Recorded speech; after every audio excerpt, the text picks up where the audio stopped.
Solar industry এখন দ্রুত গতিতে বড় হচ্ছে।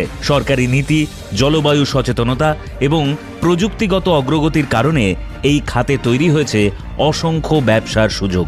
তবে এই ব্যবসা শুরু করার আগে জানা জরুরি কোন পথে কতটা ঝুঁকি, কতটা বিনিয়োগ এবং কতটা লাভের সম্ভাবনা রয়েছে।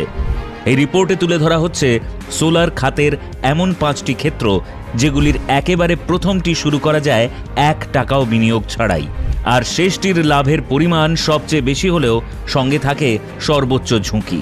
প্রথম ক্ষেত্রটি হলো সোলার এজেন্ট হওয়া। এক্ষেত্রে আপনার কোনো পুঁজির প্রয়োজন নেই, বরং ইপিসি বা ইঞ্জিনিয়ারিং, প্রকিউরমেন্ট ও কনস্ট্রাকশন কোম্পানির সঙ্গে জোট বেঁধে আপনাকে প্রজেক্ট এনে দিতে হবে। স্কুল, হাসপাতাল, হোটেল, আবাসন এই ধরনের প্রতিষ্ঠান যদি সোলার প্রজেক্ট নিতে চায়, আপনি সেই যোগাযোগ করিয়ে দিয়ে কমিশন পেতে পারেন। সাধারণত 1 থেকে 2% পর্যন্ত কমিশন